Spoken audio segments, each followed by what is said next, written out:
আজকে হলো শ্রাবণের চতুর্থ সোমবার। তো আমি প্রত্যেকবারই সোমবারে শ্রাবণের সোমবারগুলোর উপোস থাকি, পুজো দিই বাবার নামে। তো এইবারও মানে উপোস আছি, 3টে সোমবারই করেছি। এইবার 4টে সোমবারই উপোস ছিলাম, ঘরেই পুজো দিয়েছি, মন্দিরে যাইনি। অন্যবার যেমন মন্দিরে যাই পুজো দিতে, একবার মানে মাসে ওই একবার যাওয়া হয়। তো এবার হঠাৎ সকালবেলায় মনে হলো যে আমি আজকে মন্দিরে যাব পুজো দিতে। তো যা মনে হওয়া তাই কাজ শুরু। সব কিছু পূজার মানে জোগাড় জান্তি সব কিছু করালাম, ফল টল আনালাম ছেলেকে দিয়ে। তো আমার মানে পুজোর কাজ, ঘরের পুজো টুজো সব দেওয়া হয়ে গেছে। দিয়ে টিয়ে আমি মন্দিরে যাওয়ার জন্য তৈরি হচ্ছি, সব কিছু জোগাড় করছি। তো আমার শাশুড়ি মা সবসময় বলতেন যে ঘরের পুজো ঠাকুরকে দিয়ে তারপরে মন্দিরে যাওয়ার জন্য।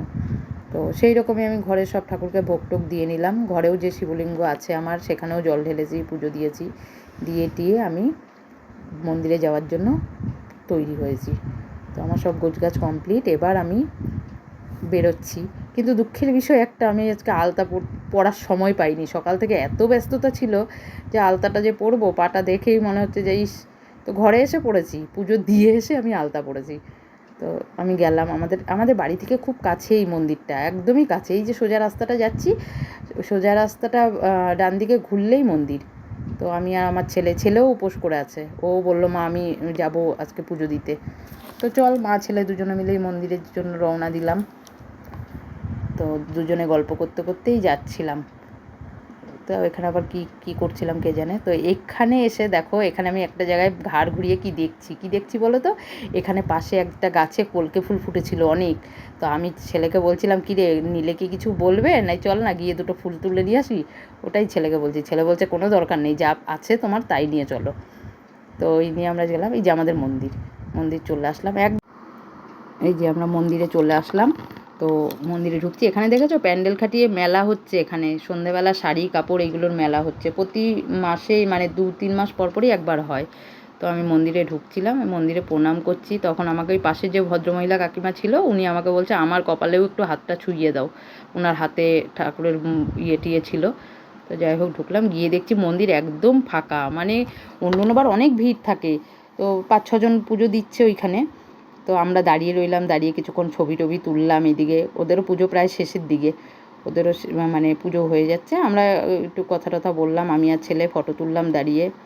তারপর ওদের হয়ে যাওয়ার পর আমরা তারপর পুজো দেবো। আমাদের এখানে 3-4 জন ছিলাম লাইনে। তারপর যথারীতি এবার আমাদের পালা। আমাদের পুজো হয়ে যাওয়ার পর, এইটা কিন্তু আমার পুজো হয়ে গেছিলো, পুরোহিত মশাই মায়ের কাছে পুজো দিতে গেল। তো আমরা তখন সেই সুযোগে আমি একটুখানি বাবার সাথে একটু গল্প করছি, বাবাকে একটু মনের কথা জানাচ্ছি। তো কী জানাচ্ছি সেটা তোমাদের বললাম না, ওটা আমাদের বাবা মেয়ের কথা। তো বাবার সঙ্গে যা আছে মনের দুঃখ বেদনা জানালাম। তারপর এখানে আসলাম ধূপ প্রদীপ জ্বালাতে। আমাদের মন্দিরের এখানে ভেতরে ধূপ প্রদীপ জ্বালাতে দেয় না, বাইরেই জ্বালানোর ব্যবস্থা। তো এখানে আমি ধূপ প্রদীপ জ্বালিয়ে বাইরে থেকে, যেহেতু ভেতরে ফ্যান চলছে, তো এখান থেকেই এইভাবেই দেখাই। কি দরকার বাবা ভেতরে নিয়ে চেঁচামেচি করার, লোকজনের কার গায়ে লেগে যাবে না লেগে যাবে। তো এখানেই বাবাকে মানে মা সবাইকে ধূপ প্রদীপটা এখানেই দেখালাম। তো মোমবাতি জ্বালালাম। তো এখানে আছে বড় বাবা, মানে বড় বাবার মন্দির আছে, ওনাকে একটু প্রণাম করে আসলাম। তারপর এখানে এইখানে গিয়ে একটা আমি অঘটন ঘটিয়ে ফেলেছি। প্রদীপটা যে ধূপটার জ্বালাতে যখন গেছি না, এই যে নিচে যে এখানে নিচে না মোমবাতি কেউ জ্বালিয়ে রেখেছে। ওটা আমি আবার না দেখিনি, আমার চোখে পড়েনি যে নিচে কেউ মোমবাতি রেখেছে। আমি এটা জ্বালাতে গিয়ে না, এই দেখো এখানে মোমবাতিতে আমার কাপড়ে আগুন লেগে গেছিলো, আমি বুঝতে পারিনি। তো এই যে এতটা আমার কাপড়টা পুড়েও গেছে।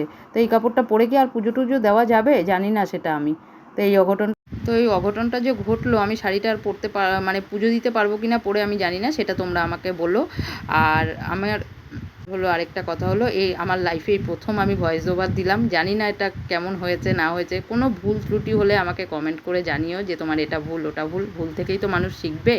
তো আমাদেরও শেখার শুরুতে ভুল হবেই, এটাও আমি জানি। তো আমি এই প্রথমবার ভয়েস ওভার দিলাম। তবে আজ এই পর্যন্তই, টাটা।